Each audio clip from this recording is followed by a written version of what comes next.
boy Crypto Blood, and welcome to another episode of My Two Cents. This morning we're looking at artificial intelligence. Yes, I've been stressing this point for a while. I have a computer science background, so man, I'm telling you people, you really need to pay attention to this AI. It is growing at an exponential rate. It's not something to ignore, and it will definitely impact most of you listening to this video, whether you are a janitor to mid-level management to a C-suite individual. This will affect most of us, and you have to stay on top and ahead of this shift in how society uses human capital. It's a totally different game now, and so I have a couple of articles that touches on this point I want to really drive home to you guys today. But you know the routine. Make sure you click the thumbs up, losers, click the thumbs down, and subscribe to this channel, guys. And don't forget to click that notification bell to receive more videos like this. And before we get into the main article today, I do just want to give you a heads up of what happened over Thursday night. Trump signed spending bill, temporary one, dodging another government shutdown. And while the Democrats were having hearings about impeaching Trump, he extended our debt ceiling just a little bit longer. And it's pretty ironic because those very hearings are costing taxpayers dollars. It's costing our country dollars and adding to yet more deficits. More debt this country is adding on. And Trump is adding debt at a faster clip than even Obama. And Obama did it faster than even Bush. So this is not a party issue. This is a United States of America issue. We have a problem here, people. So the president, Donald Trump, signs a short-term spending bill into law with little time to spare before the government shut down. This bill signing funds the government through December 20th, while lawmakers try to strike a long-term appropriations deal. So I just want to give you guys a heads up on that. It's a damn shame that we have to go through this every couple of years. And why? We just need to get rid of the debt ceiling because we don't abide by it. It's all posturing. It's all posturing. So the main article out of Bloomberg, AI poised to impact high-skilled U.S. jobs, including finance. This is what exactly I was talking about. You don't think this only impacts the janitor or the young adult flipping burgers at Burger King or McDonald's. No, this will affect high-skilled jobs.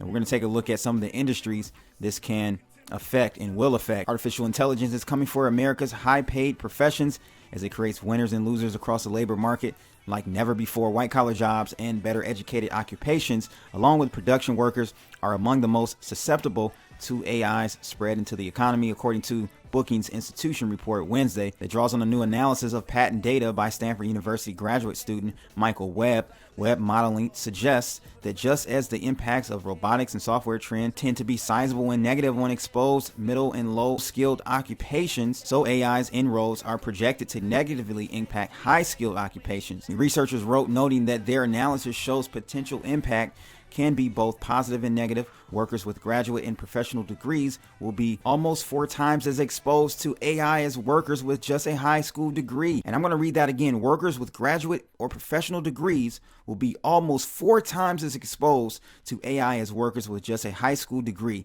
the report shows. And this bar chart really illustrates. It goes from 0 to the far right, or +1, meaning more positively exposed to the impacts of AI, with it going to the left showing the less impact jobs or sectors.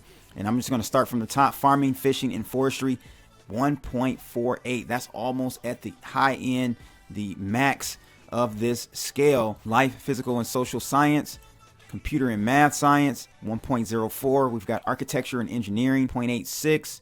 Production, 0.84.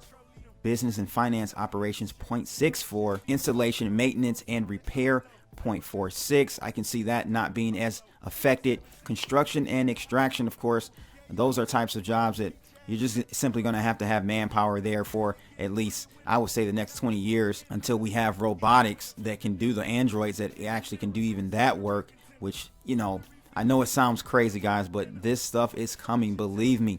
Transportation and material moving, 0.38%. Protective services like law enforcement, 0.35. Arts and entertainment, 0.29. Healthcare and practitioners, 0.26. Management, 0.25. And then we start getting lower and lower here. Legal, 0.14. And at this point, community and social services is where the flipping occurs, and we start heading negative here. Less impact as we go down from here. Building and grounds cleaning, negative 0.45. We've got healthcare support also at negative -0.45, sales at a -0.47, personal care services at a -0.62, and finally food preparation and service. So the research also concluded that AI appears most likely to affect men, prime age, and white and Asian American workers.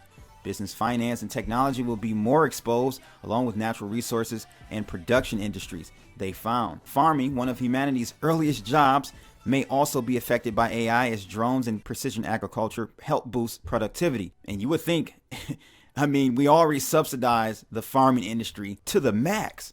So can you imagine AI becoming more proficient and efficient in farming? It's just going to eliminate more farmers.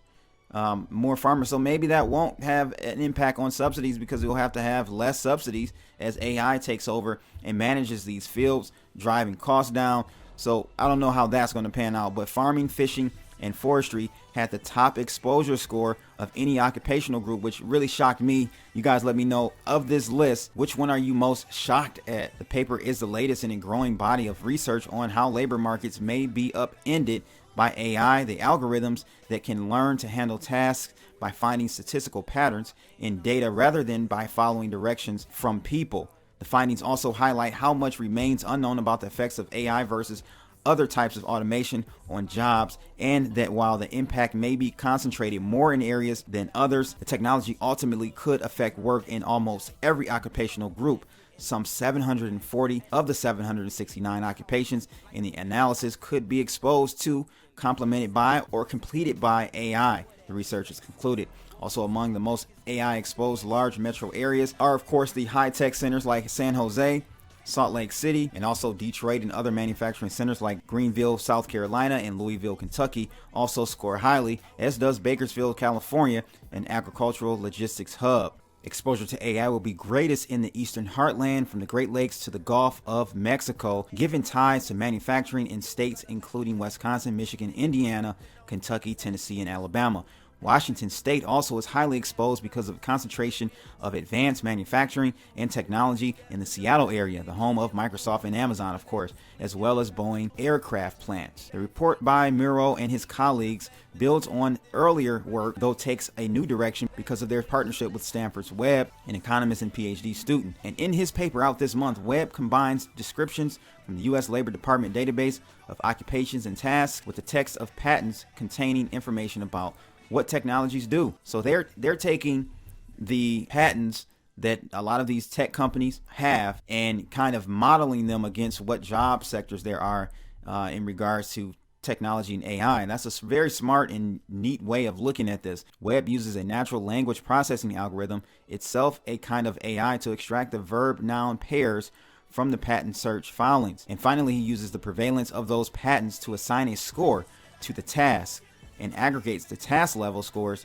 to occupations. It says men and women, AI is less likely to be able to take over in situations where relationships between people are key, which means men are more likely to be affected than women.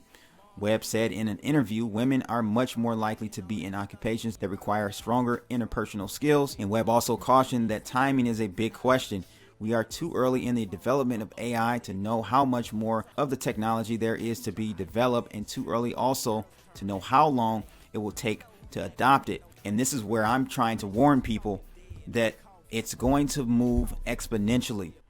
So just because the last 20 years, it took a long time for us to break a lot of solve a lot of the concepts and issues we had with AI from back in the 1980s and 90s. It took 20, 30 years to get to where we are now. But in 2016, guys, country of Canada made huge leaps in artificial intelligence, and has, since 2016, we've seen an exponential growth in what we have today. All the voice recognition from Google, Android, to Apple and its Siri, all stems from the research done in Canada since 2016. So since 2016 up until now, we're seeing exponential growth in AI, and it's only going to get worse. And this article out of CNBC talks about how American workers are dealing with this AI issue, how they're afraid of it, and what age groups are really talking about it. So it looks like 37% of workers between the ages of 18 and 24 are worried about new technology eliminating jobs.